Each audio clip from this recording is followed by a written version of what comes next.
26-year-old Alan Denny chose Sydney's hottest day on record, 113.6 degrees, to swim fully clothed in a special shark-proof net from Manly to Circular Quay.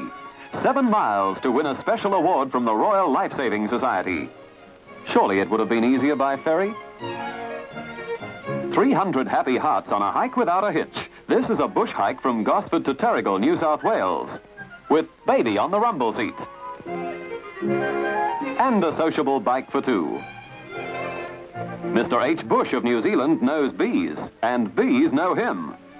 Now you've got a beard, what are you going to do about it? And to put a sting into surfing came the rubber surfer plane. Riding the waves was no longer the privilege of the experts, and at Bronte, New South Wales, Dr. Smithers, creator of the surfer plane, was to see his invention become an established event in surf carnivals. But no event could ever produce better thrills than surf boats. And this is the most spectacular shot ever taken in slow motion.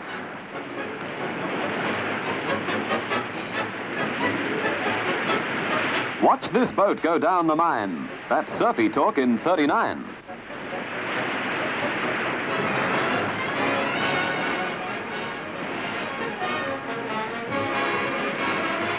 The first surf team to visit Honolulu was chosen, and Adrian Kerlewis, now judge and president of the association, assisted in the training and instruction. Apart from competition, the main purpose of the team was to establish Australian life-saving methods throughout the Hawaiian Islands. The new sport of water skiing was developing fast, but international competition was just a dream.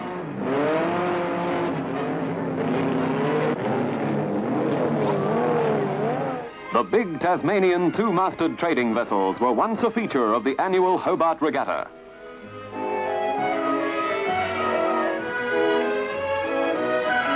No more thrilling sight in sailing was ever provided than by the 18s on Sydney Harbour, with ponderous crews and 2,000 square feet of sail. Today, these whippets of the waves are streamlined down to crews of 4. 1939 was a red-letter day for Australian tennis. Our two-man team, Adrian Quist and 19-year-old John Bromwich, wrested the Davis Cup from the USA after losing the first 2 singles. The slow-motion camera shows Bromwich using his double-handed forehand, and Adrian Quist, the pioneer of tennis shorts, downing Hunt and 18-year-old Kramer, top right of picture. Australia's first Davis Cup victory.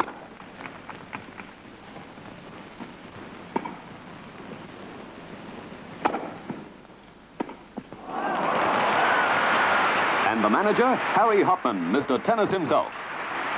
Decima Norman, the tiny speed machine from West Australia, was given a great ovation in Sydney. Rising from relative obscurity to become the nation's heroine, she collected 5 gold medals at the Empire Games.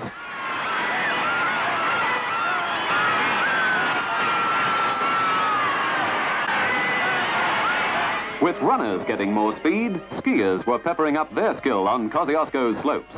Australia's first ski lift was in operation at Charlotte Pass, and some of the gentler sex were still in skirts.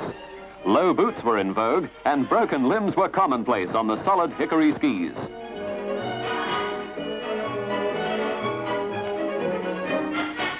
Walter Lindrum reached supreme perfection, mainly with his nursery cannons making a break of 4,137. The English Billiards Association altered the rules, limiting nursery cannons to 15. Lindrum promptly set up a new world record. It was another story of David and Goliath when the diminutive weekend golfer Alan Watterson traded shots with young Manly giant Jim Ferrier in the New South Wales Amateur Championships. But deadly accuracy down the fairways and on the greens was too much for Big Jim, who, although holder of Australian Open and Amateur titles, had to bow to the mighty atom, Alan Watterson.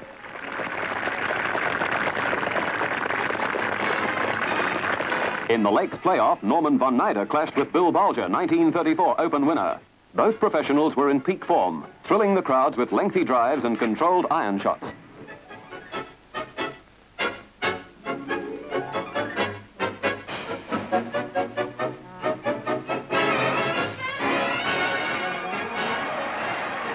Von Nyder, master of the explosion shot, was laying the foundation for a brilliant career that was to gain him international fame.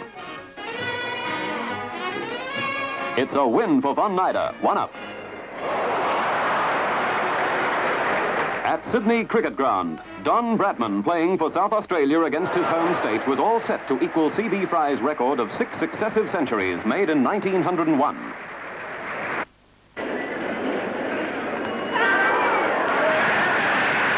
No bowler was spared from Bradman's perfect footwork, majestic drives, and uncanny timing.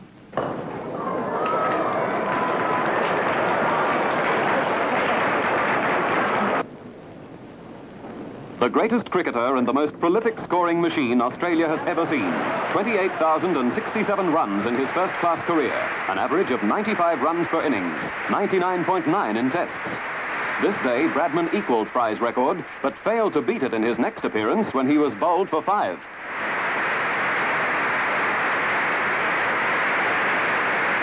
Few more devastating counterpunchers have ever been seen in the Australian boxing ring than the broad-shouldered North Queensland Aborigine, Ron Richards, here seen in one of his 3 bouts with US Negro Ozzie Stewart. Ron Richards thrilled thousands of fans with his courage and tenacity. He proved himself in world class when he thrashed Gus Lesnevich, who returned to America and later won the world's light heavyweight title. Joe Hall on the right, a brilliant featherweight, came into the professional field after 24 straight victories as an amateur and did everything but win an Australian title. A scintillating boxer, but was no match for the tough Chinese importation Kui Yong Yang, seen here slamming a lightning left rip to Hall's midriff.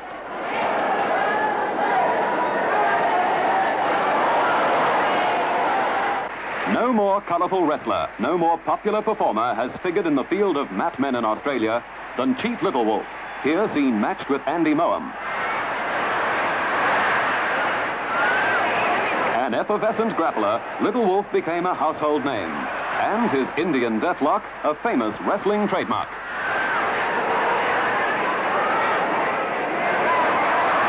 But in Australia, everything stops for the running of the Melbourne Cup, a famous race in the world's turf calendar.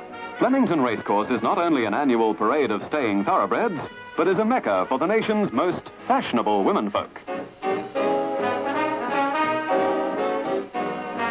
1939 was ladies' year in every respect. The 6-year-old mare Rivette led the way to the winning post, and although balked by riderless Ortella's Star, probably the only horse to win the race without a rider, Rivette won from Maikai with Pantler third. The 3-to-1 favourite, ridden by former newsboy Ted Preston, had also won the Caulfield Cup, the only mare to have ever won racing's exalted double.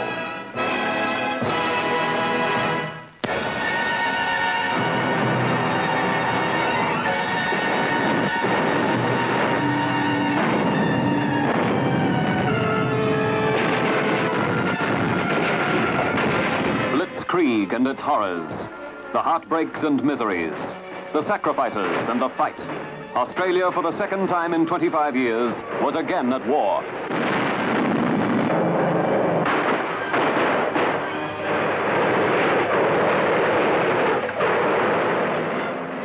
Victoria Barracks, Melbourne hardly looked like Army headquarters, but the battle was on, and our first Defence Council was presided over by Prime Minister Robert Gordon Menzies, with Defence Minister Brigadier Street and R.G. Casey, Minister for External Affairs. They faced a grim task.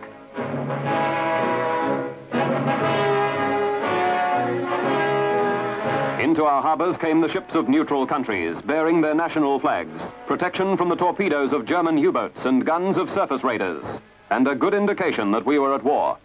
Our merchant ships were armed with naval guns, and ships' crews crash-trained by naval gunners.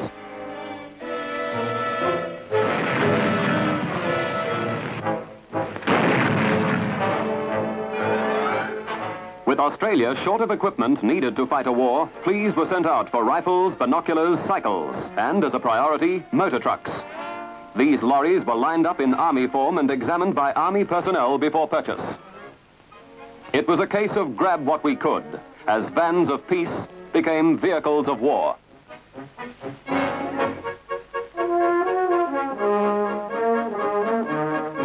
The Lord Mayor's Comforts Fund for Troops was launched with a spectacular carnival in Martin Place, and the population responded generously.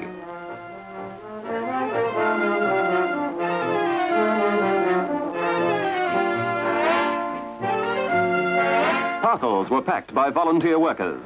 As the war progressed, heavy demands were made on the organization, and many a serviceman was ever grateful for this help.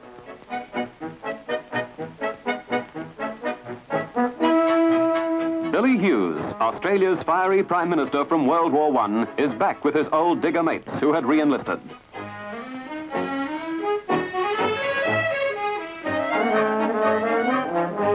This generation of young men was coming from near and far to volunteer like their fathers in 1914, offering their lives for their country in that nonchalant Australian way. Give it a go, mate. You've got to be in it to win it. All my mates are in. Suppose I better be with them. Men destined to write more glory into our military history. Many never to return. As volunteers queued up, so did the army camps spring up. In all states, huts and halls mushroomed. The framework of the 2nd AIF was rising.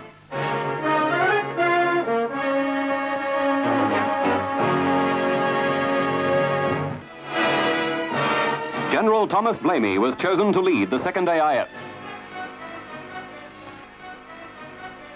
I am very pleased to have been given the opportunity of commanding the 2nd AIF. The marching feet of millions of men are crossing Europe again today. And a wonderful lot of young Australians are coming in to take the place of their elder brothers, whom time will not allow to come again. I think this young force will be just as strong and fine a body as that which upheld Australia's strength so well in France in the last great war. At a Sydney Town Hall rally, Prime Minister Menzies speaks for Australia. It is that over the last 8 years, Nazi Germany has organized herself, has trained herself, has put her manufacturers under bondage to the creation of arms, has devoted herself night and day to one end. She has devoted herself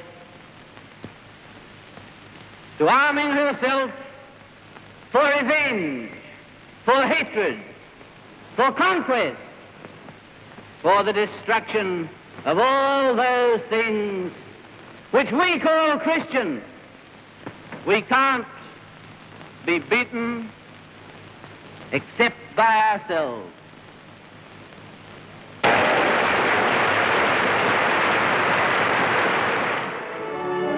Members of the new AIF receive from World War I veterans a banner and torch, symbolic of a fighting tradition from father to son.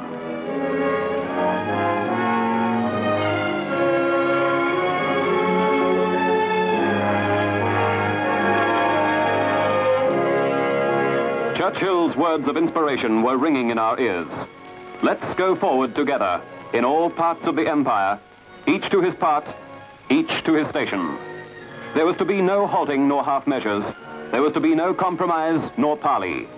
Young Australians manned the guns, sailed the ships, and flew the planes out of 1939.